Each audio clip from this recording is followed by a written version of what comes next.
we vibe out for a little bit, man.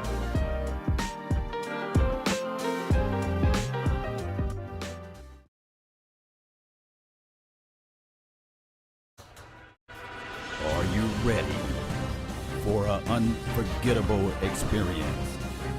Get ready. 5, 4, 3, 2, 1. Let's get hype.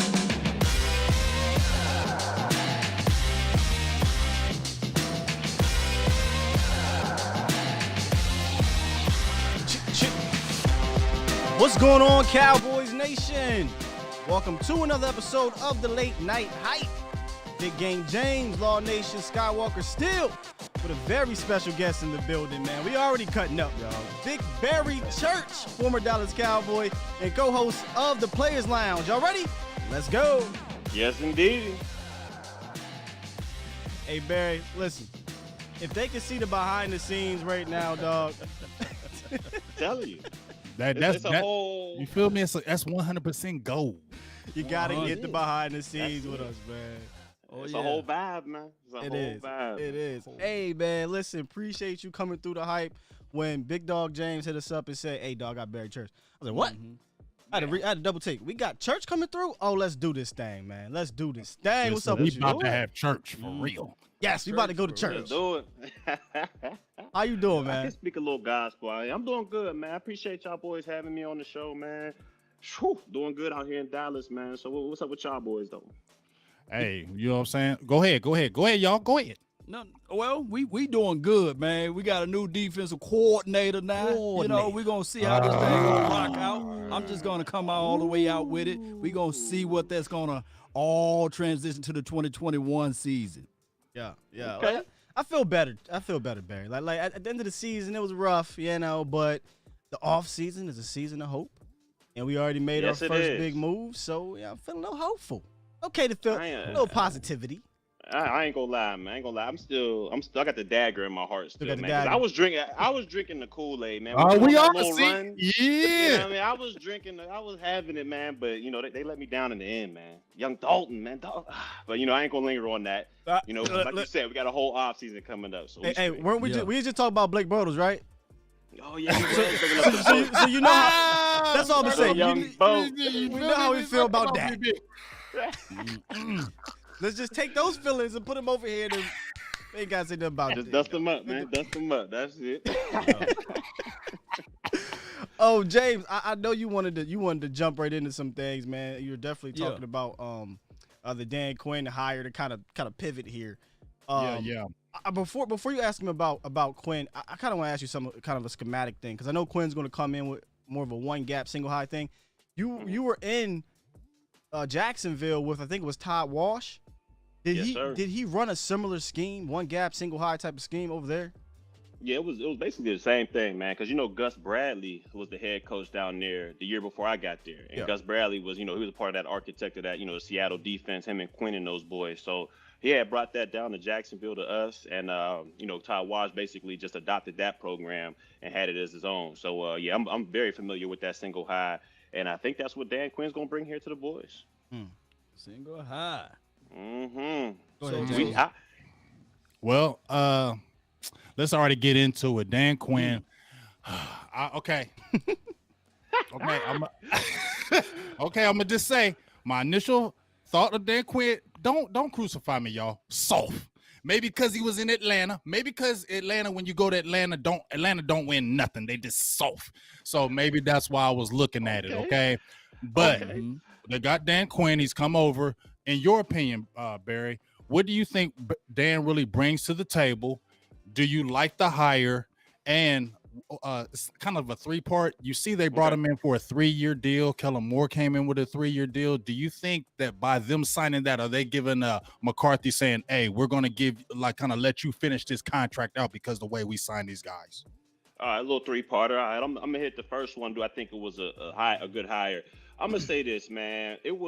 I'll say it was a solid hire. You know what I'm saying? It wasn't as flashy. It wasn't spectacular. I don't think by any stretch of the imagination was he the best defensive coordinator that we could bring in here. I mean, there's that guy in 49ers. If he ever gets loose, Salah, who's he's a beast with it. You know, I would love to have him in there. But I feel like he was a solid hire, man. And the reason I say that, and I can see where you coming from, where you were kind of nervous, like, man, I don't know, because I feel like we're going down the same type of Mike Nolan route, because those are his boys. And if you look at Mike Nolan's track record, he was 24th in defense, 25th in defense, 27th. I think the highest he was 23rd.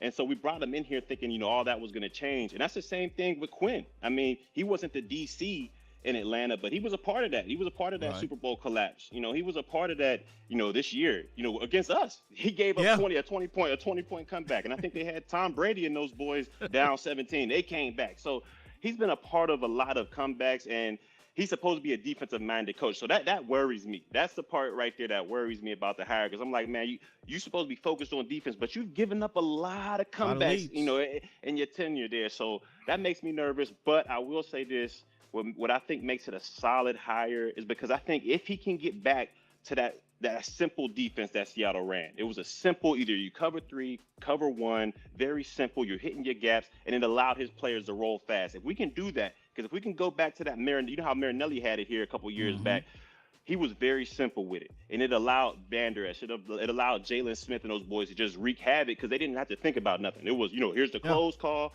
This is our responsibility. Let's roll. And they were able to do that at a high clip in 2018. And it fell off a little bit, but I think if Dan can bring that same type of mental capacity to this defense, where everything's simple, these guys just got to go out and play. I think overall he could be solid for this defense, and hopefully we can get the most out of our players. But that's a tall task, because if you don't have the players to make this defense come alive, you can get shredded. You can get shredded. It right out of my mouth, because they're gonna say. I mean, the Legion of the Boom, like you said, they had Earl Thomas, they had Chancellor, they had Wagner and all those boys. I don't see them on this defense right now, so we're gonna have to add some pieces.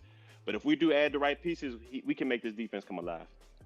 When you say that, if we do add the right pieces, if you're the general manager, if you're in control of everything, would your angle be through the draft or through free agency? Would do a little mix of both?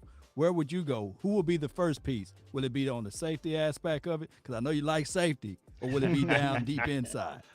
I think, man, if I'm the GM, man, and I'm sitting back there, I'm Jerry, and I'm trying to start this thing and get this thing rolling in the right direction, and I'm on the defensive side of the ball, I start with the D-line, man. I've always seen from back when Eli and them boys ran through the wild card and won it, they started with their D-line. They had, Yusem Ura and them boys. They had Strahan. They had Tuck getting after the quarterback. And if you can I think it makes the secondary and everything that much easier if you got a D-line that can get after the quarterback. I mean, it makes him make decisions so much faster. Corners can sit on routes. I mean, safeties don't got to worry about getting, super deep or getting beat over the top, because that D-line's coming. So for me, I'm addressing that ASAP. Specifically the defensive tackle, I would imagine. Yes, I think, because I think we got something special in Gregory. I think if he could come along, man, and I think we've seen a little of these last couple games, he was starting to move in that direction. I think we got something there, and we know we got D-Law. He's there. I mean, he's getting 20-some million a year. I mean, he hasn't really played up to that, but that's another question for another day. Yeah. But I think we got I still think he's a beast on the edge. I think we got those on the edge. We got to go inside. And I think Gallimore, he got something for us. He showed a little bit this year. So I think Gallimore's one piece, and we just got to find somebody else that can run in there with him, because I think Crawford has played his last down here with the Dallas Cowboys. Yeah, you played with Crawford for a minute there. Oh, yeah, that's the homie right there. Yeah, I think gave it his all. I thought he was put in a strange situation, coming in under Rob Ryan as a 5 tech, and then moved inside, got paid because he played inside. Then hey, big dog, can you play right defense end? That is not his position. And then we as fans, we got on him. I'm not gonna lie to you, Barry. We got on him because we wanted him to play inside because he's got paid to play inside. He moved him out, and it is what it is. But I thought he gave everything he could. But this is likely his last year. Yeah. Oh, go ahead. I'm sorry. Go ahead. No. I want your thoughts on Crawford. Oh, yeah. Because, and the criticism is fair. It's fair. I mean, he really wasn't causing that much, disruption back there. And when you're getting paid $9 million, you're expected to go out there and you got to perform. You got to perform at a high clip. You're making $9 million. You can't be a rotational player. And towards the end of the season, that's what they kind of relegated his job to. So, like you said, man, when you're making that much, you're going to get criticism. But yeah, I think his last couple of downs were this past year with the Cowboys. Man, before I go, I know there was a question in there, James. You wanted him to answer about the 3-year deal with Kellen. Oh yeah. Because like I said, because I wonder that the way they both signed them both for 3 years, and McCarthy came in on a 5-year, he's already on 1, so he has 4 years left. I'm thinking, are the Jones saying, okay, we got both of these guys here. You got an offensive coordinator, you got a defensive coordinator for this amount of time. We're going to go ahead and try to see this thing through and go ahead and make it out. But I want to ask you this, Barry. If they start playing like they were last year, I mean, is he going to have a long leash or is he going to have a short leash, in your opinion? Ooh, I mean, that's a good question right there. And, you say you got the coordinator signed up to 3 years. I'm not so sure that doesn't mean he has a short leash. I mean, we've seen this happen before with Jason Garrett. When Jason Garrett was the offensive coordinator and Wade was the coach, they gave Garrett that high contract because, other guys were trying to pull him. He was getting ready to take the Atlanta job before Dan Quinn took it. A couple other teams were trying to get him to be the head coach. So the Jones threw the bag at him like, here, we need you to stay here as the offensive coordinator. Hey, the start of the next season, we started out bad. They got rid of Wade with the quickness. Garrett slid in halfway through the season, and the rest is history. He had 9-10 years with the Cowboys. So I'm not so sure, man. I'm not so sure this could mean a short leash. Like, hey, if you don't get this done, McCarthy, we got somebody in the wings right here waiting to see what he can do. So and they love some Kellen. Yeah. And they love some Kellen, man. So you got to keep your head on the swivel. That's all I'm gonna say. You got to keep your head on the swivel, man. I will say this, and we'll get into more Dan Quinn as we go on YouTube here, and you will on your shows throughout the week. But I will say one thing I'm interested to see with Dan Quinn. When you go back and look at his history, he inherited great safeties in Seattle and Earl Thomas and Cam Chancellor. Obviously, he helped coach them up, though, to help win the Super Bowl. And then he got to Atlanta. While his defenses were never great, he did put an emphasis on two positions, Barry, that we do not: safety and defensive tackle. He drafted Grady Jarrett, and he developed Grady Jarrett to be one of the best defensive tackles in the game today. And he drafted Keanu Neal, who's been injured here and there, but I think is a solid safety. But he drafted him in the first round. So it seems like he puts an emphasis on those positions. Do you think that's something that he'll have some influence in? Or is Jerry and Steven going to say, listen, we still want to ride with the, want to go shop at, Marshall's. We don't want to go out there, and go to Neiman Martin's. Do you think that he'll be like, listen, for my defense to thrive, this is what I need? Will he have that pull? I don't. I know it's hard. He ain't gonna have that pull. Just tell the truth, Barry. He ain't gonna have that pull. I ain't gonna lie. I don't think he will, man. I think the last big time free agent signing we would have had was Brandon Carr. That when they signed him to that $50 million. I just don't think that's the philosophy that the Joneses have with Stephen Jones, especially since he's coming in and started taking more and more ownership of the team, the GM role. I mean, he just hasn't made a big splash time deal like that since Brandon Carr. I mean, if you notice, everything has been through the draft. We'll pick and choose a couple, middle round free agent type guys here and there to help add to either defense or offensively. But I just don't see it. I don't see him saying, let's go after, Justin Simmons or let's go after an Anthony Harris or somebody like that. Simmons. Yeah, but I want Justin Simmons. I want him so bad, but it's not gonna happen. And then your boy Donovan, he can play deep down inside, and there we go. That's it. Here's the thing, though, Barry. I just want to ask this one thing. I was listening to your last players line. That's why I really love listening to you, because I'm a defensive guy. I'm defense. I ain't no Team 40 burger. I'm not Team 40 burger. I'm Team Shutdown, because defense carries in the rain, the sleet, the snow, all that. The defense carries. But listening to you went through with Steven.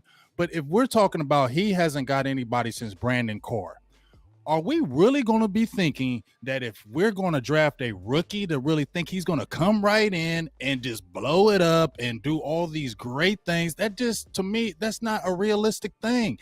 And if he's still going to bargain shop as far as the free agents, don't you need, Barry, you played this game. You need a couple of those guys that to come onto your team. I totally understand building through the draft. That's what you have to do. But you have to get a couple of guys, because you're going to really rely on those rookies. And you're saying, well, we like our homegrown. Our homegrown ain't great. Okay, it's average. And then you're trusting rookies. That doesn't sound like a winning formula. That sounds like that's going to take years. And I agree with you. As you say on my show, man, like I say, if we end up shoving out all this money, which we're going to have to the Dak. We're not in a position to get one of those top quarterbacks. There's no one out there really that the Cowboys are going to do. So they're going to end up signing Dak to this mega deal. That puts so much pressure on Will McClay and that scouting department to hit on all these defensive picks that we're supposed to have in the draft. Because if we don't hit on these draft picks and we go out there and and they're just mediocre or they can't seem to break the lineup, then we're back out there with the same defense we had last year, which was historically bad. And even though we'll have Dak and a healthy offense, I feel like we'll be doing the same thing we've done these past 3 years, man. Giving up leads, chasing back, a lot of empty calories, a lot of empty stats, and we're looking at 8-8, 9-7. Now maybe that'll be good enough to win this NFC because you know this NFC was super garbage. But overall, man, I just don't think by doing it that way, by doing that, we don't hit on these draft picks, man. We're in for another disappointing season. So from my understanding, is hit on draft pick or bust, or would you pay Dak Prescott, or are you sitting back looking at this thing saying? I heard what you said about Dak. What did you say? What did he say? I heard what What did you he say? said, I didn't get a chance to listen to that. What are you going to do?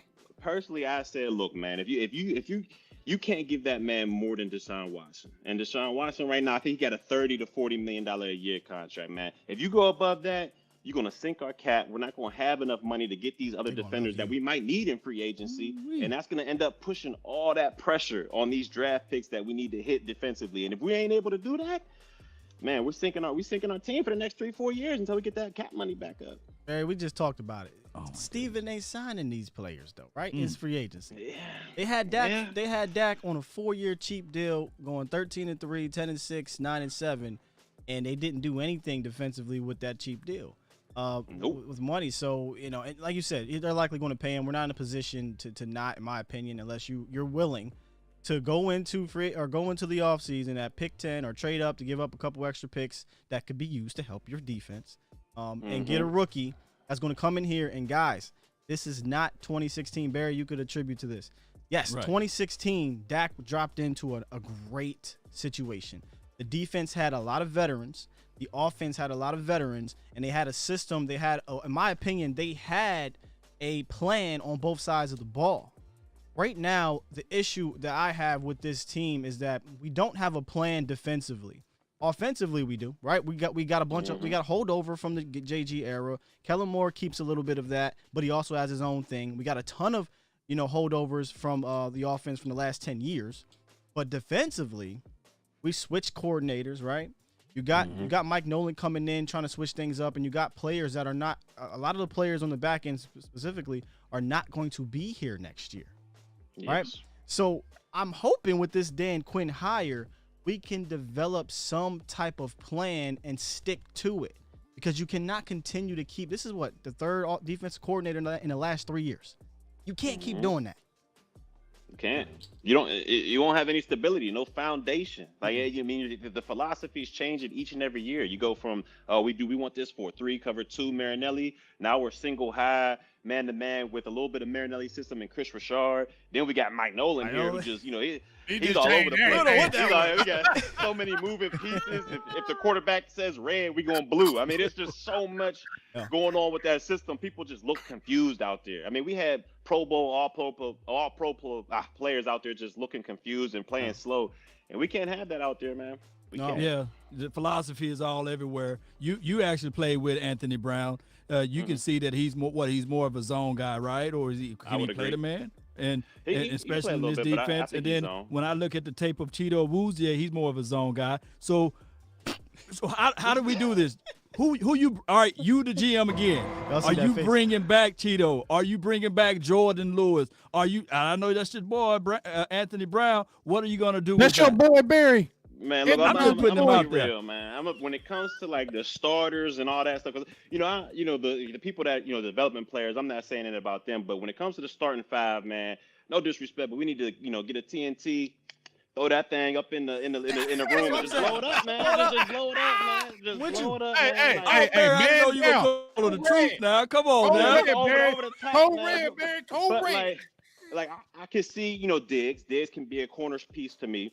AB Anthony Brown, he's under contract, so he can be a solid number 3 corner. He can be your nickel corner. He's solid enough to do that, I believe. So.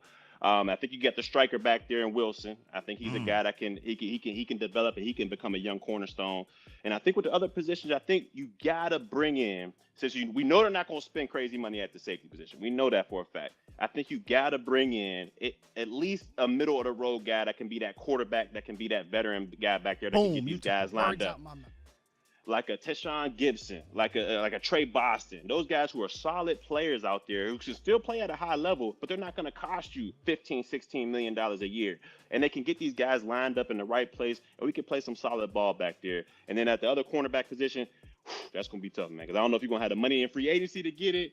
And then draft-wise, I don't know. I don't really know who's out there like that. So it's going to be tough, man. It's been floating out here that, and I just want to know from your eyes, your observation, can Cheeto play free safety or he can't? Can he play that? Man, I haven't seen him. I don't think I think he will remind me of Byron Jones at the safety. I think he would. I don't think it would click for him back there. I think his position is corner, but he struggles, man. I want to see him back there. Yeah, he struggles, man. So I'm not sure. I'm not sure where he fits in. He seems to me like more of a zone corner to me. You know what this defense, more so the secondary, is missing? They're missing a Barry Church. And this is what, but no, in all seriousness. I'm out of retirement, dog. In all seriousness. Yeah, now these old dudes. Come on, man, you a fofo guy, man. Hey, would be like Steve Smith. I got about 3 players for you. No, this is what I mean, though, Barry. I'm piggybacking off of what you said. I had brought Darius Butler on to talk exactly about this. Mm-hmm. The importance of veteran leadership back there, or just a veteran that's been around the block, that's had really good years in this league. Sure, he may not be what he once was at 25, 26 years old, but he can come in here, he can give you good reps, and he can help these young guys. When you look at our secondary, you go down the list, Anthony Brown, Cheeto, J. Lewis, Diggs, Woods, and Donovan Wilson. None of those guys have more than 4 years of experience, and none of them have 5, 6, or even 4 or 5 years of high-level playing experience that can go to this guy and say, hey, this is the way to do it because I've done it, and I've done this, and I've done it well. So I look at free agency and not only just plugging in, like you said, getting a great player, not a really good player, probably not going to happen, but getting a veteran guy. So I'm going to throw this one out at you. I've seen it float around, and it's really being pushed by your boy Mike, Berger and Blitz's, James's guy. Richard Sherman, not at cornerback. Safety. At free safety. This is why I think it's intriguing. He's 6'3", about 2-something. He knows the scheme. He lost a step as a cornerback. Definitely lost a step. But at safety, you don't need to have a crazy step. You need to be smart. And you can probably attest to this. Richard Sherman, one of the smartest players in the entire National Football League. Without a doubt. Without a doubt, he's one of the smartest in the league. And you know what? If you were to say any other corner, I'd be like, man, get out of here. That ain't going to work. But this dude Sherman, man, he got it up top, man. He's super smart, like you said, and he knows that system. All they're going to do is they're going to throw him in the hole. They're not going to need him to be that Cam Chancellor dude or a guy roaming all over the place. He needs to be in the deep third. Him in that roof.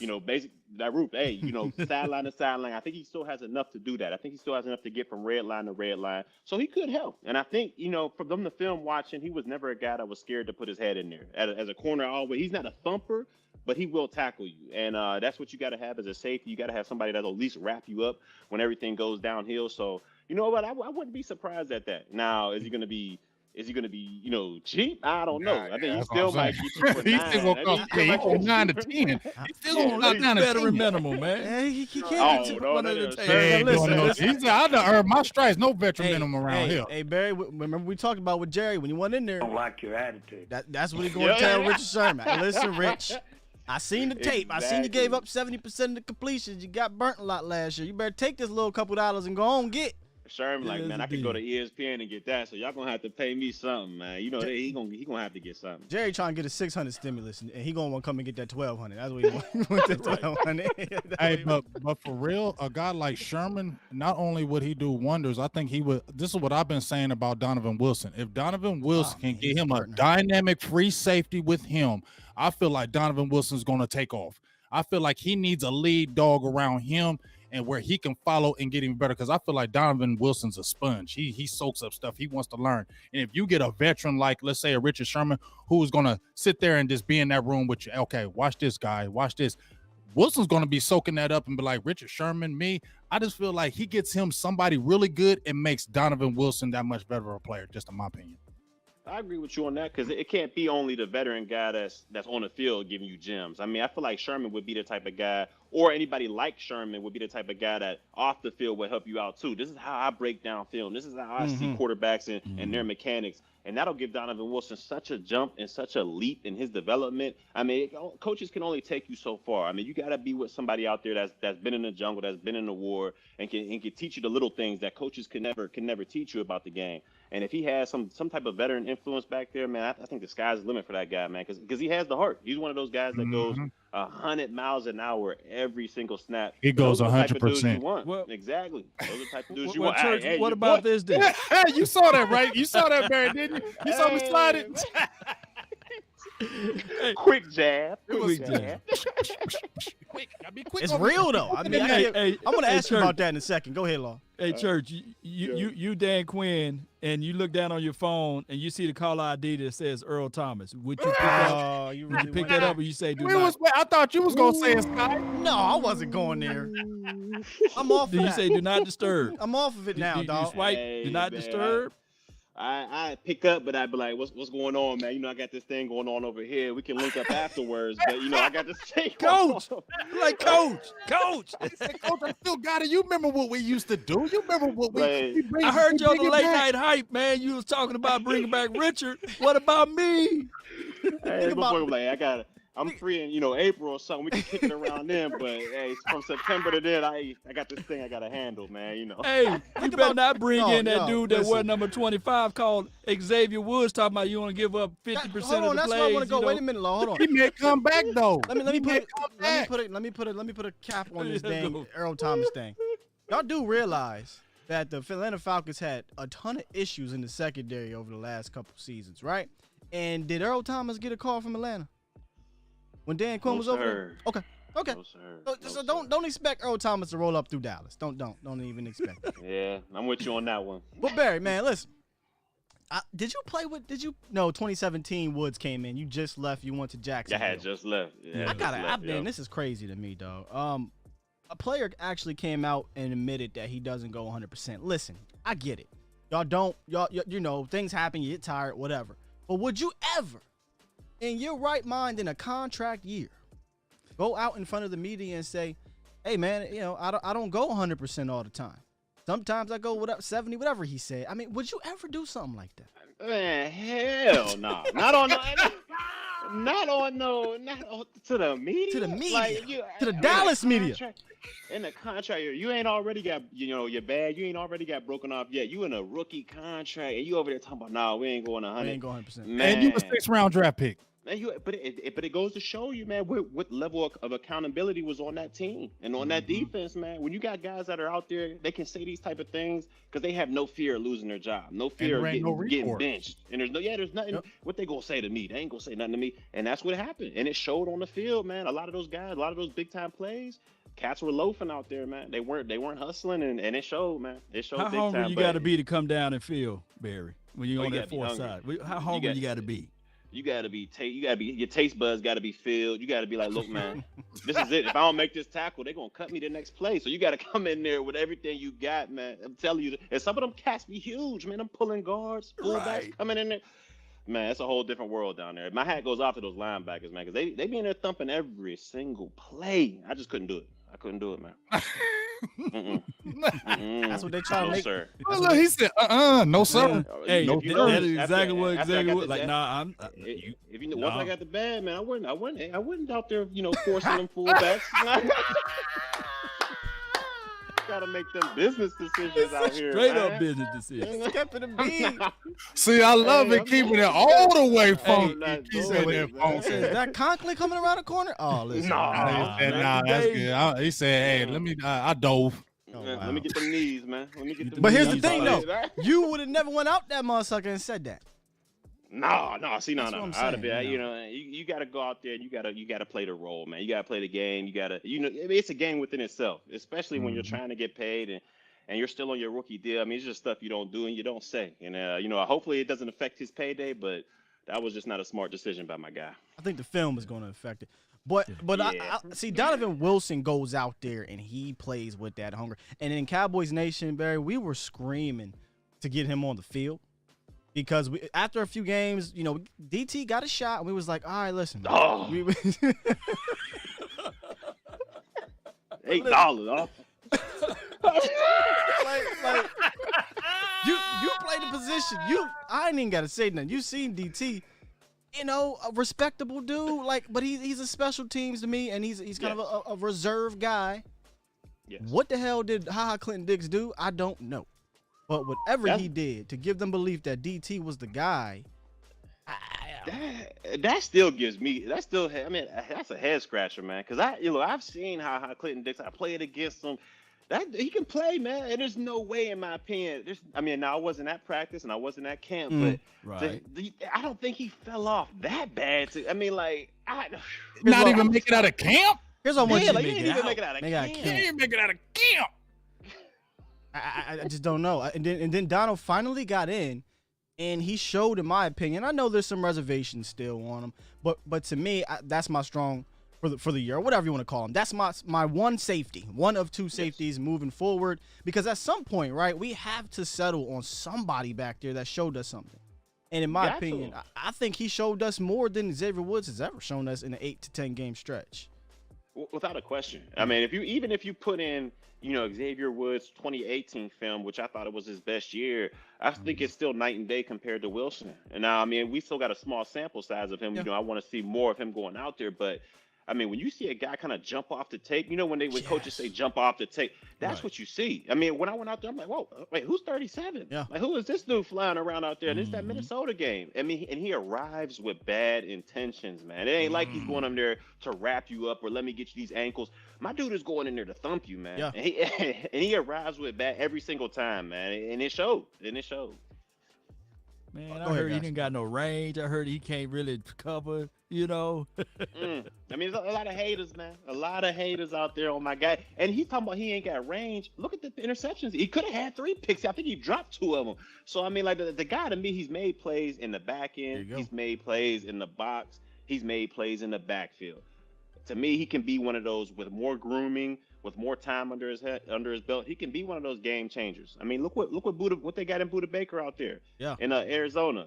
He started out slow and then he just developed in what he is now. And I think Wilson, he can have that type of arc. And what I like about Wilson, I dubbed him the new playmaker. I know we got a playmaker on offense, and the Hall of Famer, my favorite player of all time, and Michael Irvin. But on defense, man, he just made plays, and it's something that we haven't seen in a little bit here, at least in the last couple years. And he had 2 interceptions, 3.5 sacks, 3 forced fumbles, and 2 fumble recoveries. That is a mouthful for a safety in Dallas right now. That's a mouthful, and we just hadn't seen that. With no offense to Xavier Woods, we ain't seen it, man. We ain't seen it. So I'm all for moving forward with him. But I really do think it'd be vital to get some type of veteran presence on this defense, specifically in the back end. And when we're talking about it here on the show, man, it's gonna be tough. It's gonna be hard because I just don't see us spending a ton of money. Not at all. You're gonna have to get one of them, the bargain guys, like I mentioned earlier. A Gibson or a Trey Fox in it. And we've been through this plenty of times. We just gotta, hopefully we hit on this one. Just like this draft coming up, we better hit. I'm telling y'all now, we better hit. But can I present something to you, James and Law and Barry? And I'll let you all guys go. What would you guys say that the scheme change will benefit those type of players more than when we had Mike Nolan? Because when Marinelli was here, he was able to tap into maybe a below average player, make him average. Maybe an average player make him good, and maybe it's due to the simplicity of the defense. I think Quinn's going to come in, things are going to be much simpler, and maybe that helps. Who was one of our Tristan Hill? Granted, he's a draft pick. Maybe that helps. Jeremy Mincy came in and was a big time leader for you guys that year, and had 6.5 sacks for us. Maybe that helps a guy like that. So, just talking here, I'm trying to figure that out. I think so. And that's what I pointed to a little bit earlier. I think even though Dan Quinn, his track record isn't the greatest coming into here, outside of Seattle. I think if he can bring that simplistic, just this is what you got, this is your responsibility, go ahead and go from A to B. If we can bring that into there, I think it'll allow these players to play much faster. Look what Marinelli had out there, man. He didn't have nowhere near the talent that he had these past couple years, but guys were flying around the ball. Each tackle there wasn't just one guy on there. It was gang tackling. That was his philosophy. And that was his philosophy. Mayowa. Vincent Hey, Mayowa. Hey, you know what? George Selby, yeah. You know what, Barry?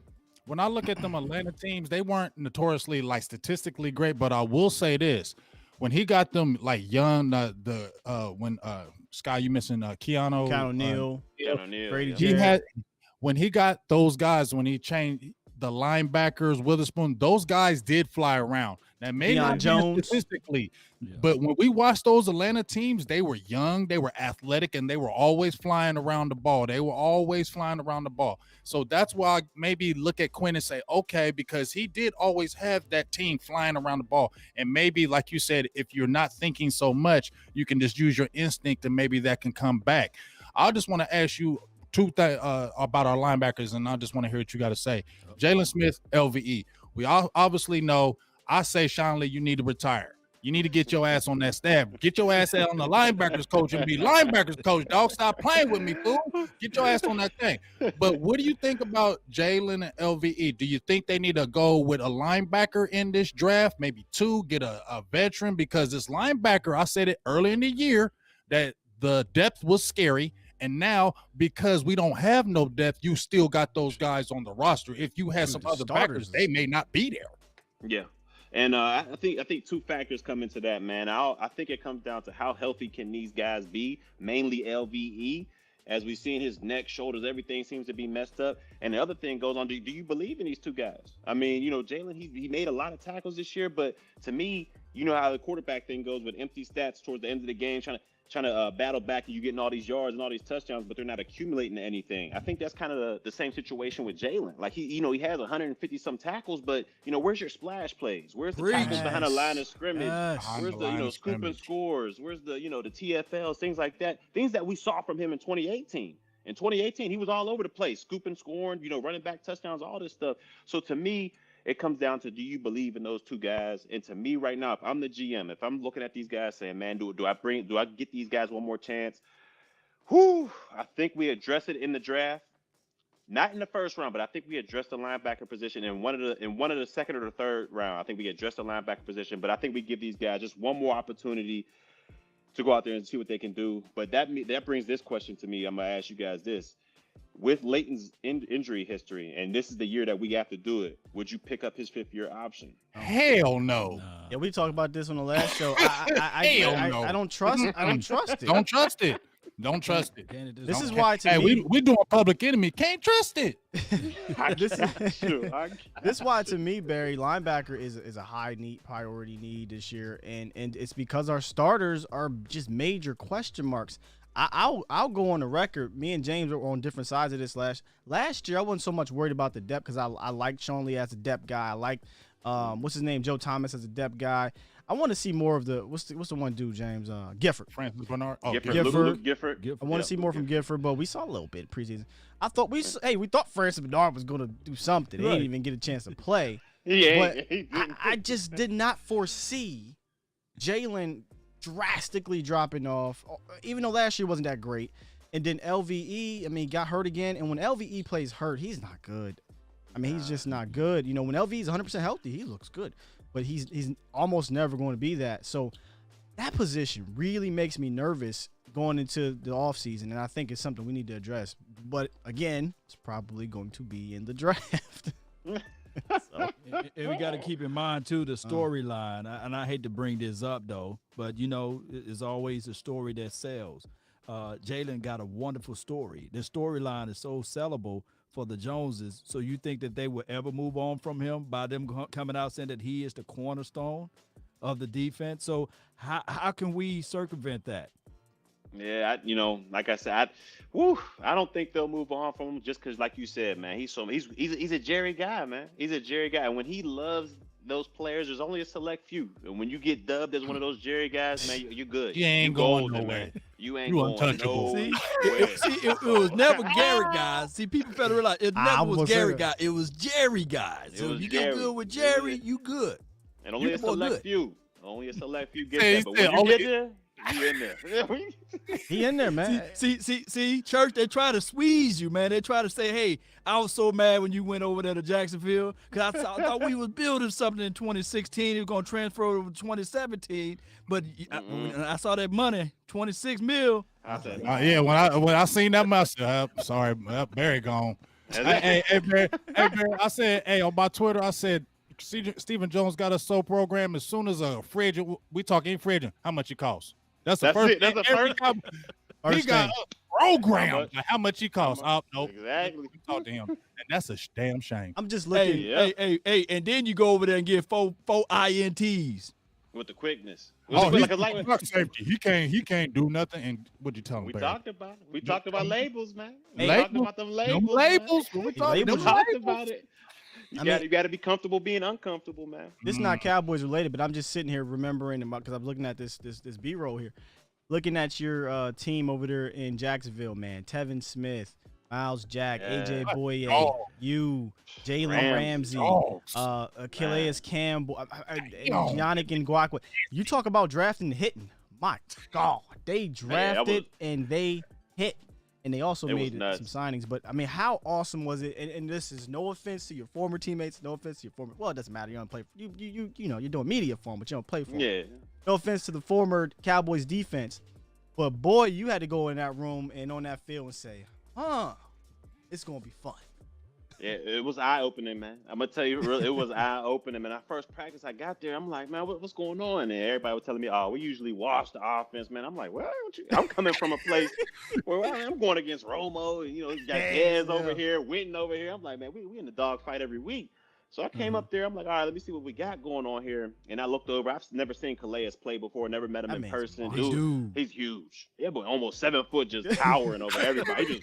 He just lumbering. And he got that voice too. That damn voice. Hey, when he was on the market, they were saying we don't need him. Yeah. Everybody was over there said we don't need him. He's long in the tooth. I was like, Cowboy, y'all better go get him. Nah, that dude was something else. And you saw it that first year. I mean, they called us Jacksonville. It made my job so much easier because those boys were getting out. The quarterback didn't have an opportunity to go from his one progression to the second one. Like if he wasn't open, he's getting hit in the mouth, and it made our job so much easier. It was like night and day, man. It was like night and day, and it was good while it lasted. It was good while it lasted. Oh, so but that's saying that the interior will help, right? So if we go get in the free agency, we figure out a way. Inside out. For sure. That's what I always believe in. That inside out. Inside out. Because you can't cover these receivers forever. You can have a Ramsey, a Boye out there, but if your D-line ain't getting no pressure, eventually they're going to shake free, and it's going to hurt you. You're going to be tired. Oh, yeah, he's tired, boss. And if you ain't going to build from the inside out, or at least have some boys up there, boy, you better have Byron Jones and Xavier Howard, and you know what I mean? You better have them all out there. And that we had Byron here. We had him. Yeah. Let him ride.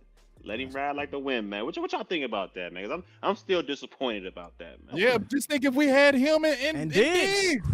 Yeah. What? Listen. So Barry, for me, I'll start off with that. What I think about that? I'm upset that they decided to pay off-ball linebacker and running back over the cornerback. So I think that's why they're Tyrone Crawford. Yeah, and then you could have used that money to play Byron Jones. There was no excuse not to pay Byron Jones. Only excuse was a Jones excuse is that I'm cheap. You know, I'm cheap. I don't want to pay X amount of dollars for this position because you know what he says, Barry? I don't want to set the market when in reality, and listen, I'm just a fan, but we see these things.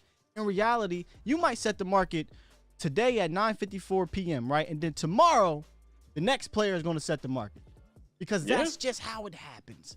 Byron Jones is no longer the top paid cornerback anymore, but it is. And it's frustrating when you draft a guy that you've been wanting this whole time. You got him, right? You got him, Barry, and you're like, we want to develop him.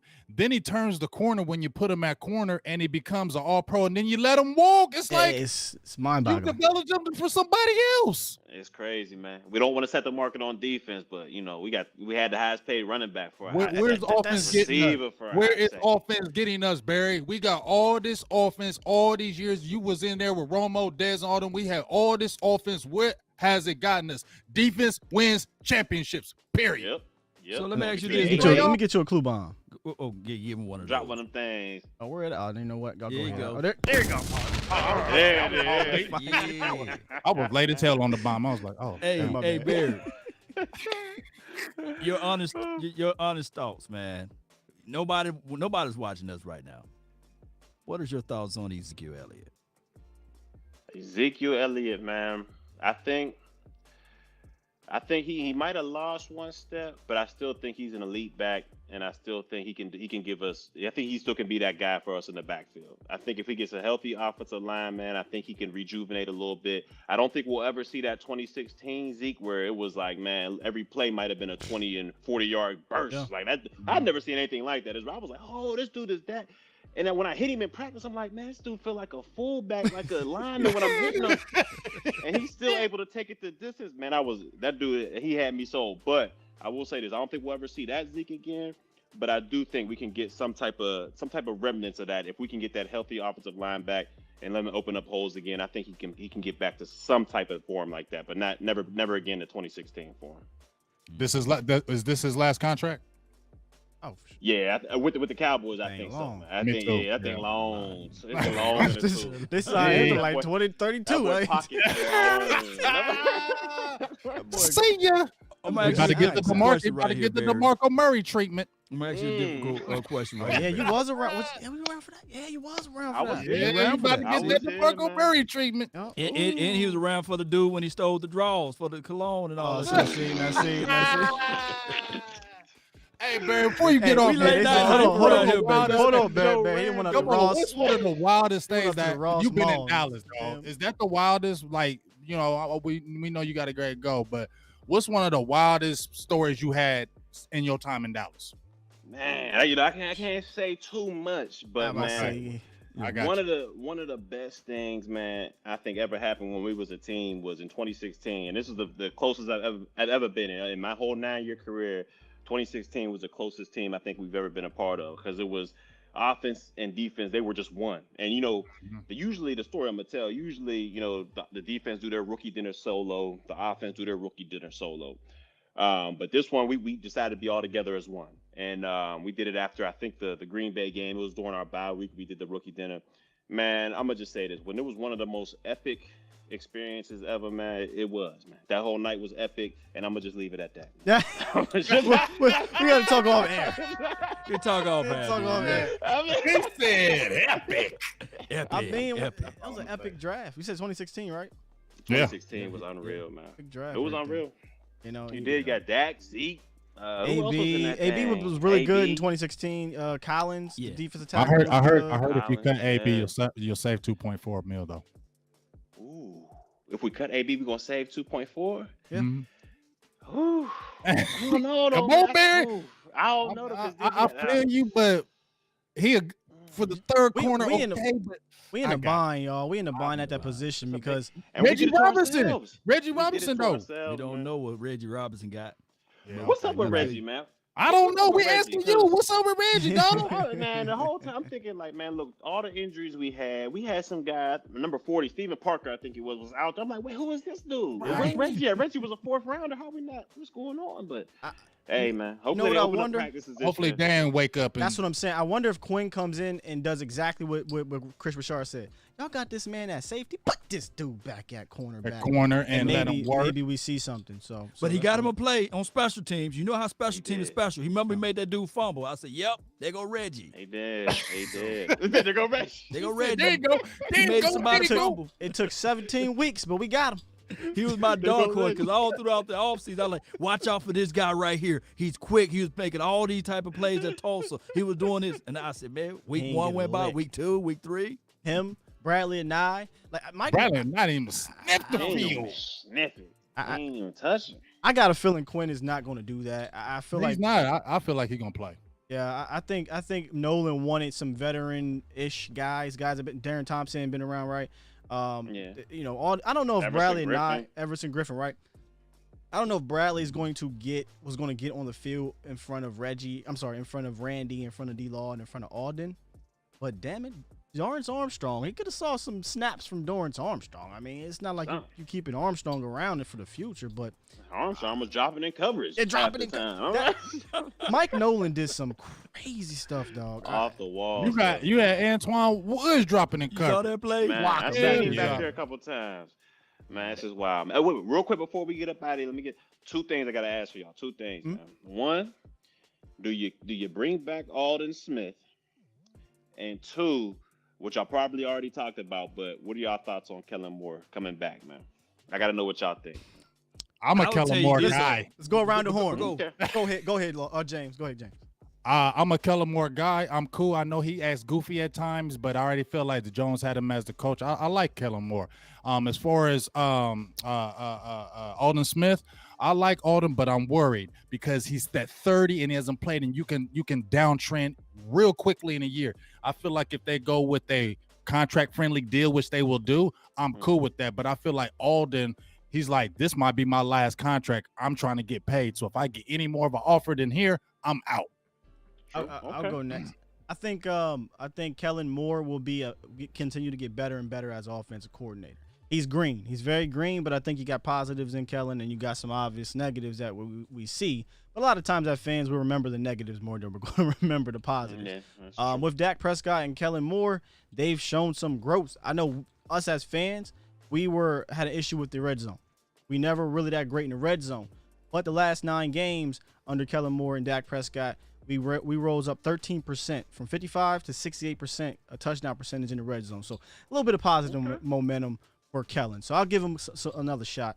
As for Aldon Smith, I'm good because I want to roll with Randy Gregory full-time now. He showed me that something that I didn't know he was going to be able to do, be a full-time DE. Because he was a little light in the butt. Remember when he came in? He was. But he took that time off and he came back. I said, that's Randy?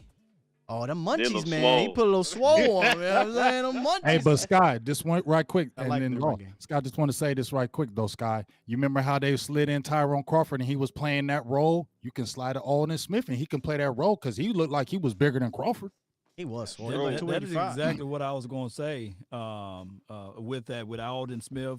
Maybe you kick him inside. I think his production can be a little bit better than what Tyrone Crawford did for us on the inside, and he could be a rotational piece there. And go ahead. We gotta stop playing with this defensive tackle stuff. We gotta stop. Let's slide Crawford. Oh yeah, for sure. Let's slide on this. You know what I mean? I'm just saying we need to get that guy, but you can still use Aldon if you were to bring him back. If you were to bring him back, as a 3-tech, and you can rotate him. You can still start Randy, and you can rotate him. Use him as a NASCAR package. Yeah. Yeah. And I think the only thing that was holding back Randy Gregory, and everybody know, it was the off the field stuff with the greenery. So now we don't have to worry about that. He can just stack consistency on top of consistency, and we'll see that future defensive edge rush out of Randy. And your question right there, Barry, about Kellen Moore, like Sky and Big Games said, he was just green. So every year he's going to get better. And I'm gonna throw you a question, Barry, before you go. Chris Jones. I know you special team guy. Is he gone? Because that Hunter. Man, you know he's gone. It's a you really asked that, Law? I'm about to say, Law, you funny as hell. I was going to ask him a tough question. You hyped that up for some damn. You want that fluff question, or you want the hard one on the way out? You want the hard one? I don't want that. You want the hard question on the way out? Might as well hard boil it, man. Okay. So, and in 2016, I need to know. Did you want to see Tony Romo play that final game, or do you want Dak Prescott out there? Dak Prescott, 100%, man. 100%. And Romo is a hell of a quarterback, and it's just, to me, because on the field, I feel like Romo was comparable to Dak. They were both, great players on the field, but the difference to me was off the field, man. I feel like everybody just bought into Dak, and it's crazy because he was a rookie at the time. Romo's a 13-year veteran, I think 14-year veteran, but everybody kind of bought into what Dak was bringing, man. He just had a new juice about him, some charisma about him, and everybody just kind of bought in, man. And even if Romo would have got a chance to play in that game, I still think Dak would have been the answer, man. And like I said, even though we didn't win that game, I still think Dak was the answer. Everybody was just bought in, and it was like that since his rookie year. Philip Tanner said the same thing. He said it was just something. I think even Jesse said it's just something about Dak relating to everybody in that locker room that galvanized it. And that's what you hear. And I personally think that a lot of people brush that over. Oh, yeah, he's a good leader. But no, I feel like that's a major factor when you're also good on the field. Those two things combined is great because look at Jay Cutler. Great arm talent. Awful leader. I mean, look, if Dak's in the locker room this year, I mean, I don't think you hear, all these anonymous quotes coming out about, these different coaches here, different people don't know how to coach or they don't know how to do the system, put the system in right. I don't think you hear all of that stuff, man. Honestly, if he was in there, man, he has that much control of the locker room. But, hopefully next year he can get that thing back in order, man. Yeah, man. All right, man. We don't want to keep you too. Look, we done kept you longer than we thought, man. Did you tell him, James? Did I tell you? Okay, all right. As long as you warned him. Little Barry hit me. He said, "How long?" He said, "How we going? We going?" I said, "Yeah, we do like an hour and a half." I said, "But once we get to talking, though." He kept me all the way in. I'm in this edge of my seat. Yeah, yo, listen, we go, man. I love it, man. We got to get you back on. This was awesome, and we you gotta come back on. The tip of the iceberg. We ain't even asked all the questions, fam. So we'll bring you back after the draft. You just even pick your brain about the draft. Oh yeah, whenever y'all need me, man. Whenever y'all need me, let me know. And let them know where they can find you at, and your show on the mothership is what we call it. The mothership. Yeah, so they can find me Instagram and Twitter, both the same as @BarryChurch42.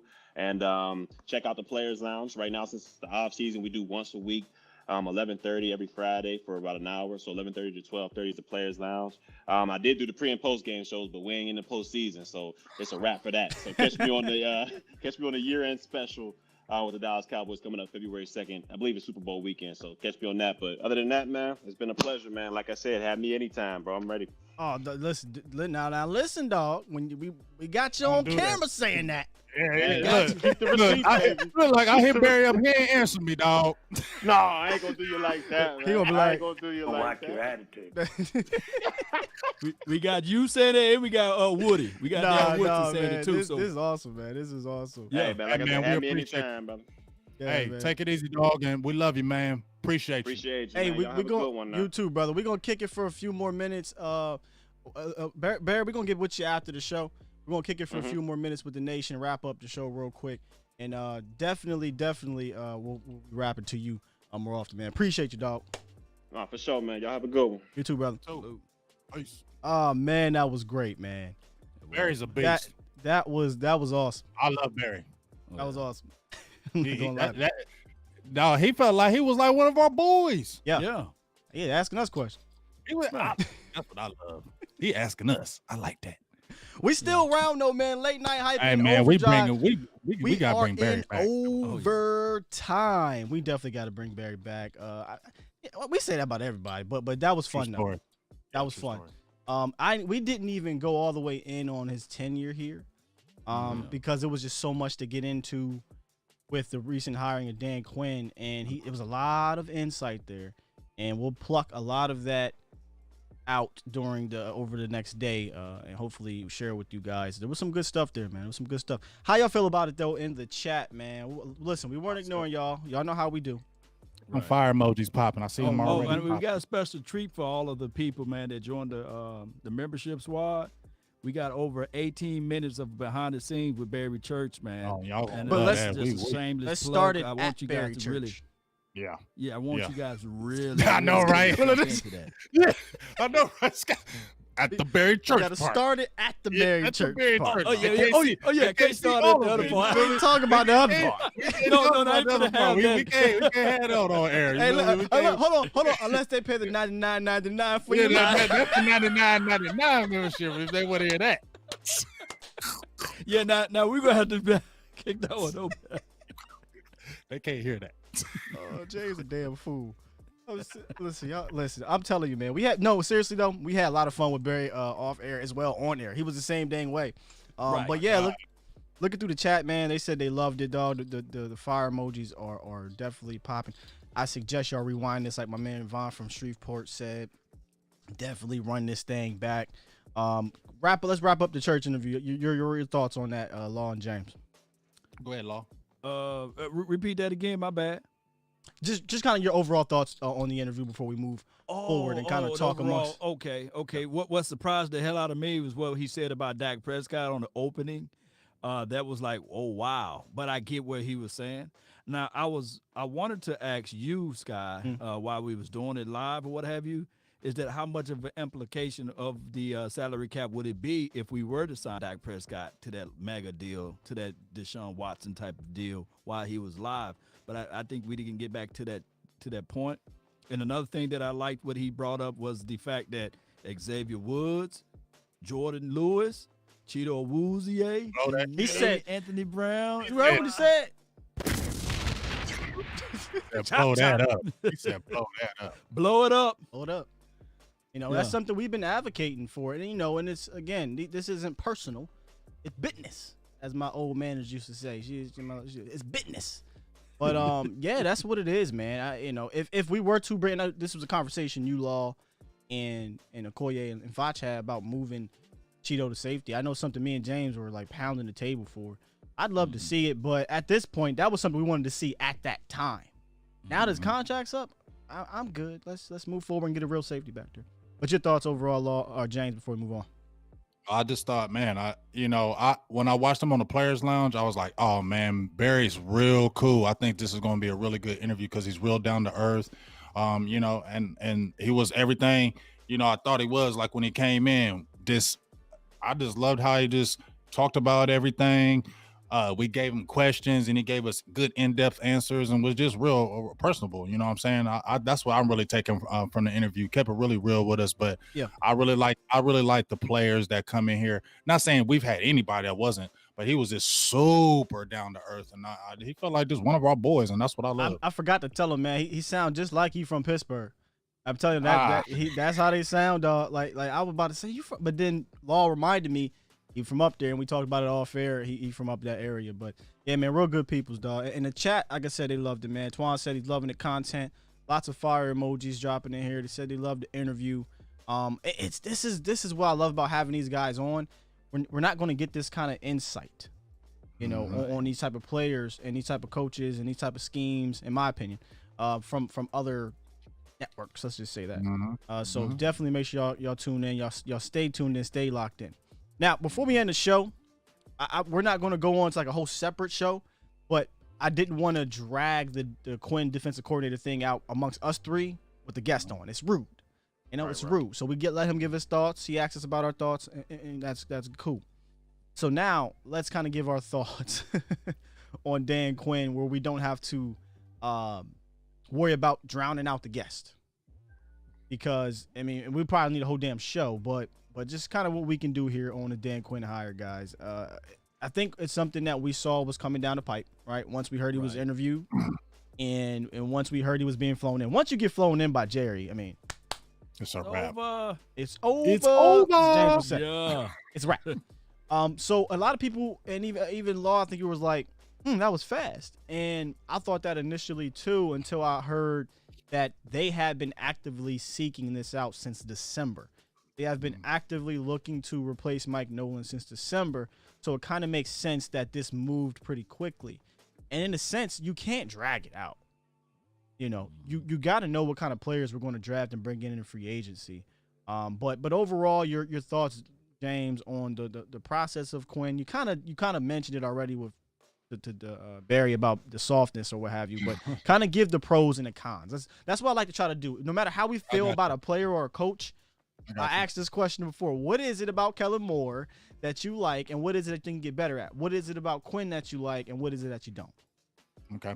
Well, I'll tell you what I do like about Quinn. Obviously, he was over at Seattle with Gus Bradley. We've seen that defense over there. They got really good players. And the main thing that I see from Quinn, even at Seattle and even over Atlanta, he has players flying around the ball. That's the one thing I do notice. They may not have statistically great defenses, but he gets athletic players. He gets guys that can fly around the ball. He gets speed players. And I like that. I like how you always – like Marinelli, 3 or 4 hats to the ball. I do like that. Also, when he's focused in on being the coordinator, I think he can be better, because sometimes when you become a coach, you pull here, you pull there, you pull there. You can't concentrate on one thing. And I think if he can go back to just concentrating on one thing, defense, that's it. I feel like we'll get the best out of Quinn because I think he's going to have something to prove too. I think that, the Seattle thing, that's what he's led. Everybody remembers you by. You had not the great thing going on in Atlanta. So I think he's going to come in with something to prove too. So that's what I like about him. Now, what I don't like about him, like I said, I feel their softness. That just me. I ain't saying it's real. I just feel it's like hard to argue because they choked a lot. They choked a lot, just like Barry was talking about. You had a 20-point lead, a 17-point lead. You had a lot of leads. The Atlanta debacle, And I watched a video with Witherspoon, who used to play with the Atlanta Falcons, and they said, what about Dan Quinn? What do you think about it? He said, a lot of guys liked him, but he said one thing that bothered him is when they lost to that in the Super Bowl, people were asking Dan Quinn, what happened? And he said, I just can't really talk about that now. He said a lot of the players were like, no, you need to get out there. We effed up. We lost. Like, we choked it. And he said a lot of players were frustrated about that he never just wanted to deal with it. He just kind of was like, I don't want to deal with this. The players were like, look, you need to step up and say, we choked this, we lost this, and let's move on. And I wonder if that was him not trying to throw Kyle Shanahan. I'm going to be real with you. That game, Kyle Shanahan, I know Quinn gets a hell of a lot of the blame, dog, but Kyle freaking Shanahan lost that Super Bowl. Right. Getting super conservative. Well, no, he's trying to throw the ball up 28-3. Running. Run the rock. The game's over. If you literally run the rock on one possession in the fourth quarter, you win. But that's Devontae Freeman. Right, I feel you. That's neither here nor there. Before I let you go, Law, I kind of want to piggyback off something you had mentioned, James, and I just blanked. Go ahead, Law. Well, one of the things that was brought to my attention. I should have wrote it down. Yeah, we getting old. That's what it is. It'll come back. Short term. But one thing that brought to my attention is like, yeah, I did say it was kind of quick. But Barry mentioned earlier that Robert guy over before the Niners land, it would have been nice to see. That ain't happening.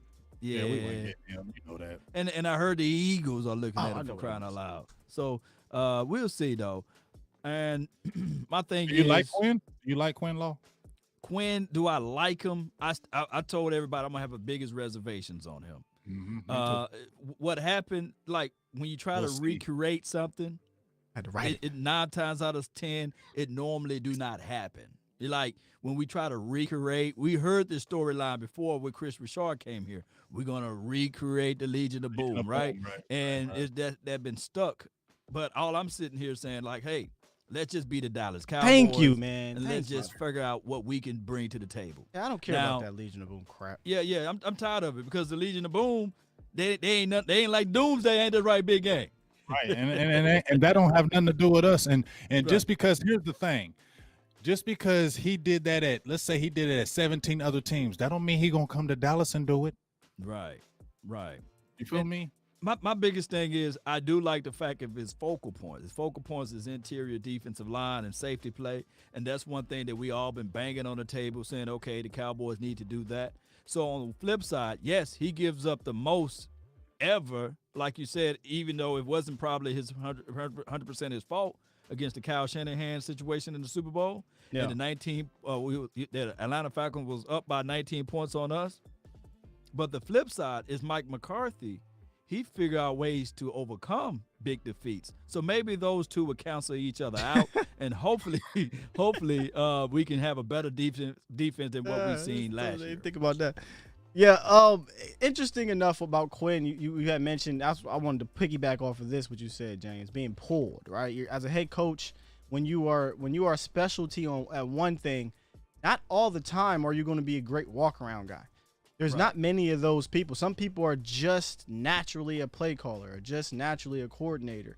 You'll get the rare guy like a Mike Tomlin, who I think is naturally a leader, naturally a walk-around head coach.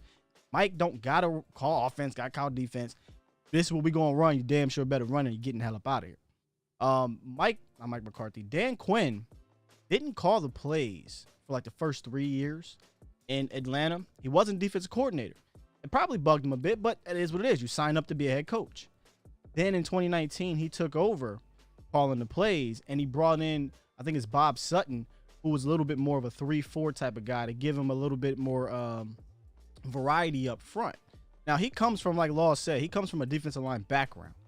So while, yes, he is base 3-4 under, he kind of mixes some things up front. And what I like about Quinn the most, and this is going to be simple, is that last year, what I liked was, okay, we're changing the philosophy a little bit. Thought that would work. Didn't have the coach to do it. When we know what we're getting, he knows what he wants. These are the type of players I want. This is the type of scheme I want to run. This is how I want to run it. Let's be real, y'all. When we brought Mike Nolan on, did you even know what kind of scheme this was going to be? All we kept hearing was hybrid. Did you know what kind of players we were going to bring in? Multiple. Multiple. We really didn't know what the hell we were going to do. You know, so you couldn't even go, in my opinion, I don't think they went into the draft with that. They went into free agency with that. They went out and got, in my opinion, one person that you could say fit something, and that was Dante Poe, because he was the fat boy, right? The big guy you need in a 3-4 we thought we were going to run. Everybody else kind of just seemed like random to me. Okay, if we were running a 4-3, McCoy and Everson Griffin make perfect sense. It didn't make perfect sense in this scheme. Right? It didn't make perfect sense in this game. So it just was weird. Now, if you would have went out and signed a McCoy, Everson Griffin type, it makes sense. Right? We were excited because we got the player. We found out it don't matter what player you are. You put him in this scheme, it's going to make you look worse. And when you get not good players in a bad scheme, you get an historically bad defense. So I'm hoping that Quinn can come in with the plan like I talked about with Barry, with things, you know, with a blueprint mapped out, and we can keep it for at least those 3 years, man. At the very least those 3 years, because you cannot build the core of a defense or an attitude on defense by flip-flopping every year. You can't do it. Right. Continuity and consistency, and that was winning. And hopefully, and I do hear noise and news out there, this echoing that maybe Al's not coming back, the defensive secondary coach, and as well as Maurice Lindquist. Yeah, that might be in there. So that may be a situation where now we have all new stuff. But I don't think it'll count that much because, like Barry Church just said, a third of those guys are going to be gone anyway, right? Or supposedly get blown up. I just can't see him bringing back a ton of people. What you got? Cheeto might be the one because he's about, what, 6 foot? That might be the one. I'm okay with moving forward, but I think it was you, James, that said, you know, somebody's probably gonna get brought back just due to we need bodies. Woods might get brought back. Gosh, hope it's not. I don't think it'd be Woods. It could be, because this is the thing, because Stephen Jones and them are going to throw some money out to him just like they did AB, because they probably looked at AB like, because remember, AB was in his contract year and he got hurt. And he missed half of the season right last year when he got hurt. So they looking at him like, we can throw you this little bit of money because you ain't getting no money. I can't argue that because they signed AB. So, what'd you say, Lo? You get what I'm saying? Which one y'all rather have, Woods or Lewis? Lewis. I don't want any of them, but yes, Lewis. I would take Lewis because I feel like Lewis is always going to play hard. Yeah. I mean, listen, I'll take all of them over Woods. When you say I don't play 100%, I don't want you on my team. I don't get how he kept the starting gig. I don't understand that. Right. But nonetheless, yes, Lewis, obviously. I'm just ready to move forward. Let Quinn pick the players. If Quinn comes in and says, I want Jordan Lewis, then cool. Or except I ain't going to say cool with Woods. I don't know how you can watch the tape. Listen to that interview and be like, yeah, come cool with Woods. I don't get that. I don't get that. Is Neil a free agent? Steven in there. Y'all too? Y'all do y'all know? Yeah, I'm going to be dropping the free agency primary safeties, and Neil's going to be on it. He is a free agent. Oh, free agent. Yeah. But there is similarities between him and Donovan Wilson. But obviously he's a free agent, and Dan Quinn drafted him, so it's got to be a conversation. Mm-hmm. Right. Gotta be. I'd rather bring in a free, but Neil is not a free to me. Dono can move over there because I think he's an explosive athlete on the field. But again, I'm more about get me this guy. Get me the heady guy at free. The one with the high football IQ. Not saying Dono's not. I'm just saying he's not a natural instinct guy in regards to coverage. But I feel like he's a playmaker in the sense of you put that ball around him, he going to hit you or he going to try to get it. But I do want a rangy free with the IQ, high IQ. I don't care if he runs a 4.4. I don't care about that. And there's some guys out there in free agency that have been playing in the single high quite some time. So I'd rather do that. Well, we shall see. Yeah, that's your motto. Get the damn shirt, dog. I know. We'll see. We'll see. Yeah. Anytime you say something, we'll see. We'll see. Hey, this dude gonna be sweet. We'll see. Yeah, I tell you what, right? Like Kool-Aid drinking, I don't think you can do that this offseason. Ain't nobody drinking that. That's sugar-free Kool-Aid. It's kind of you think it's like the 15th season when we're coming in 2016. Were we drinking the Kool-Aid then? Going into it? Going into 2016, I wasn't drinking the Kool-Aid. That's what I'm saying. As a fan base, we went 4-12, right? Yeah, I drank the Kool-Aid 2015 though. I drank 2015. Absolutely. How could you not? I had a big old cup, and then I was drinking that Kool-Aid, and then Romo hit his fell on that shoulder. I said, "Oh, the Kool-Aid spilled all over." People drinking that Kool-Aid because they're looking at like, oh, you got Ezekiel Elliott. He drank the Kool-Aid. Yeah, Ezekiel Elliott, and you got Tony Romo. Yeah, I guess you're right. You're right. I guess we kind of were. Yeah. No more fool's gold. We'll see. We'll see. Yeah, we shall. We gotta get look, we gotta get Boss because Boss will keep us on for an hour dogging Dan Quinn. He is not happy about that. Hey, Boss. He as soon as they hired him, he hit click. He hit stand. Boss is so mad. You guys go check out Boss' show. He did do the blind resume though. I said okay. He did the blind resume. He did the blind resume. He put up Quinn stuff. He put up a whole bunch of stuff. Y'all check it out. I don't want to give away. But let me phrase this here because a lot of people didn't want what we call retreads, or a lot of people didn't want what we were. I don't really look at Quinn as like some old defensive coordinator. This ain't a 62-year-old man. Like you know what I'm saying? He's 50. But if you right, but if you go look around the league, guys, a lot of the defensive coordinators that are having success in this league or former defensive coordinators or former head coaches at some point in their careers that maybe flamed out and flamed out as head coaches and went back to being just defensive coordinators, and they were much better. Right? Todd Bowles, Dennis Allen, Leslie Frazier, I think had to go about it. I could be mistaken. But these type, and there's more, trust me, he ain't the only one, that have had opportunities as head coaches and it flamed, or opportunities at defensive coordinator before. If we're talking strictly defensive coordinator, we can't even. There's nothing you can say about Quinn as strictly a DC in regards to his resume. You can try to pin it on just players, and cool. Yes, obviously he had great players, right? You're not gonna have a great defense without great players. That's just the way it is. But as a strictly a defensive coordinator's resume is phenomenal. Two Super Bowls, great defenses, won a Super Bowl, whatever. As a head coach, though, like most of these Bowles, Dennis Allen, Leslie Frazier, they were not good head coaches. Everybody can't be a head coach. Everybody can't be a head coach. And while Quinn was, I wouldn't say he wasn't good in Atlanta. He just was okay because you go to the Super Bowl, you go 10-6, 11-5, you did something. You know what I'm saying? Right. You did something, but then it flamed out. So you know what's crazy to me? Your boy that was there before, I was looking at his record. He only had two losing seasons in 7, and he had 5 damn good winning records, and they got rid of his ass. Who's that? Oh, Dougie P. Smith. Oh, who? That was before Quinn. What was his name? Smith? Oh, Mike Smith. Mike Smith. And Mike Smith, another one. Mike Smith. He had a damn good record there. But Mike Smith was a really good defensive coordinator, right? Got the head coach. They were good though at Atlanta with him. They were very competitive for quite some time, but it got stale. It got stale. It got stale when there was the ceiling reached like pretty fast, kind of like Quinn. The ceiling hit hard, and then 2 years and gone. Couldn't pump through. He couldn't get to the Super Bowl, and then Quinn comes in second year, boom, Super Bowl.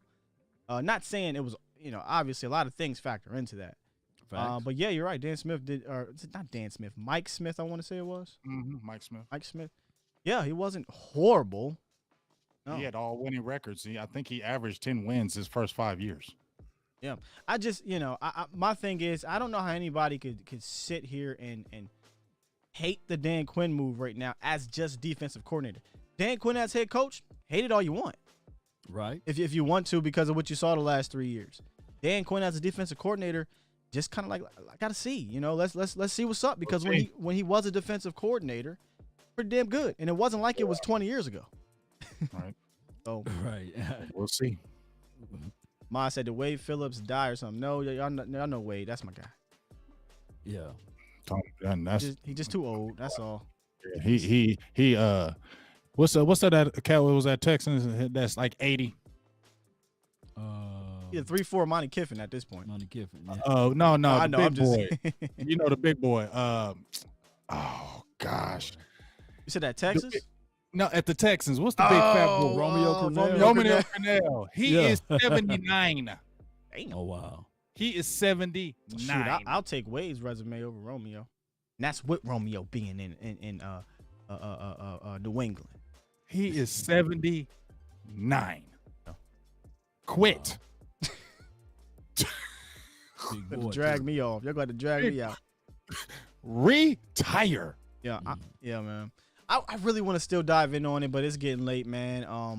A lot to talk about. We'll have a lot. We'll have obviously the rest of the week. Next week, maybe on the hype, we'll talk again. I know we'll talk off air. There might be getting somebody next week. The boss hit you up.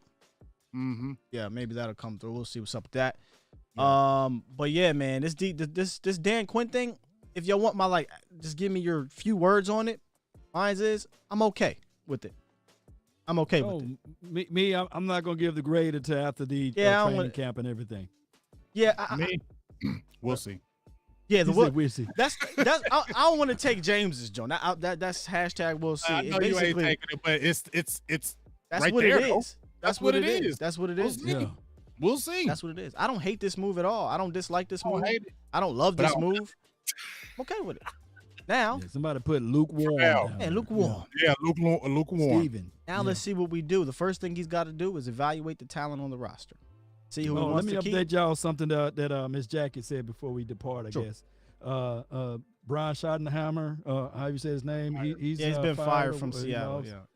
And Chuck Pagano, he's gone. Defensive He coordinator. retired. Yeah. Retired. Yeah. Those are the two news of. Also, because he was dealing with those health issues, wasn't he, Chuck Pagano? Yeah, I'm surprised he came back. I know, I was tripping. He was dealing with cancer or something, wasn't he? Yeah. Mm-hmm. That member was winning for Chuck.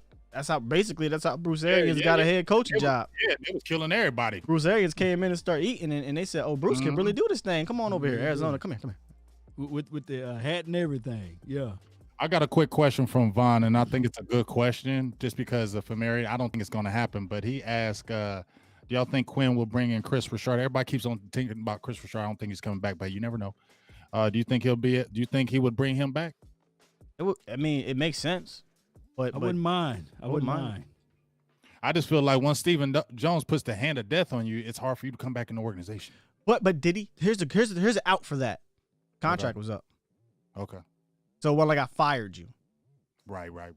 If you let Dan Quinn bring his staff in, I would imagine Chris got to be at the top of the list for him. And maybe Raheem Morris. Bring Raheem Morris back. Raheem Morris was a second. I like Raheem Morris, especially. I don't like him as no head coach, but let him be a secondaries coach. Raheem Morris is damn good. He is, and he's one of those infectious guys. He's one of those. Hey, let's go. He's those guys. I like those guys. I don't say those guys are like Chris, basically. Yeah, I like those guys that can get up in your face, but not yell at you. But come on, let's do this. Energetic, because that gets you into it. Yeah, I don't think Mike Nolan's like, all right, guys. This is what we're gonna do today, and everybody's like, "Man, shut the hell up." They did not believe in him. I'm just being real on record. These players is not fool with the ball. And honestly, I kind of want to see if we can get somebody on here that did play with him, even if they're not on the team, and just all right, listen, you ain't got to worry about going back to the meeting and dealing with him no more. Give us your honest, the truth opinion, because we're not going to get it from the mothership. We're not going to get it from the 4-letter network, 3-letter network. We're not going to get it. We need to talk to somebody that was in there. And I forgot to ask his ass because Brandon Carr was here. And I really wanted to ask him what really happened, and if HaHa suffered this similar fate, because the rumors, right, is Brandon Carr spoke up, kind of questioned stuff.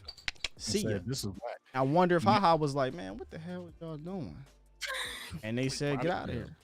Yeah, because you know what they probably could have thought, Sky, just like you just said right there, is that HaHa was probably like, and think about it, it's Lindquist. Maybe Brandon Carr and HaHa said, you got this rookie ass secondary coach and he don't know what the hell he's doing. And they're probably thinking, we got young players here. We don't need that shit. Bye. Right. Could be. And you're not going to feel threatened if we start Darian Thompson. You feel me?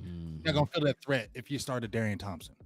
Yeah, it's going to be so fascinating how this plays out, because I know it's not a full head coach swap where you get everybody all new court or all new assistant coaches, but I really think you need to let Dan Quinn cook. Right. Seriously, y'all ain't letting no Mike Nolan cook, right? Like you didn't bring in Al Harris because Mike Nolan said bring in Al Harris. You didn't bring in Mo Lindquist because Mike Nolan said bring in Mo Lindquist. Right. You know what I mean? Like, come on, man. So I feel like let Dan Quinn cook. Let him bring in his guys from top to bottom, and if it fails, it failed his way. Because Mike McCarthy's not a defensive guy, and I think Mike trusted whatever Nolan said probably too much, and maybe that Al Harris connection with Mike McCarthy was his call. But let Dan cook. That's all I'm saying. Gonna go down, dog. Go down the right way. Go down swinging. Let's go. All right, guys in the chat. Listen, let me get back to y'all here in a quick second. Appreciate you guys. Uncle Charles says, shout out to my brother Akeem. Yeah, Akeem said some good things up in there. The Lucas said, does Earl Thomas talks resurface? Yeah, they're going to resurface, but I'm out on it. Stevie said, I've been saying that about HaHa makes too much sense. I'm with you, man. It makes too much sense. Why? He's not a terrible player. I think he's better than Darian Thompson, and y'all cut him, so just strange to me. Jay Fall says, what's up, Church? Church already came in. Run it back, Jay, so you can that fire show. It was awesome. The interview was just amazing, dog. It was. Yeah, it was. And a lot of people are definitely on the Raheem Morris. Dak Prescott said he's not, but Dak Prescott, not the Dak Prescott. The name Dak Prescott. I can hear No. We made it, What? baby. No, he said. Made it. See, Dak. I won't even call you that. Listen, imposter Dak Prescott. DP. Yeah, DP. Listen, go look up the Falcons defense when Raheem took over. I'm talking about when Raheem took over. He had them playing better. He is damn good. Raheem Morris is damn good. Yeah, I'm playing better, man. Yeah, Raheem. I'm definitely cool with getting Raheem Morris over the guys we have in there now. I think get a Chris Richard and Raheem Morris. Okay, I feel good about that. Yeah, I feel good about that one. It won't be soft, huh, Jay? That won't be soft because I still think. I'm sorry, and Dan Quinn. Please, I apologize, Dan. I could be totally wrong about you, but I feel like it's soft. I think like you said before. I think it was before we got on air. That Atlanta stench. The Atlanta stench from him, He said stench. The stench. You ain't lying. When you choke like you choked in Atlanta, it's a stinky smell. you left 0-5. Defense were never that great. They always were just meh to below. He had one good year with his top 10.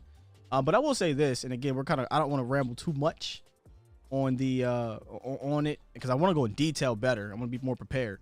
But Jonathan Owning brought up a great point in Atlanta, which may not change here in Dallas.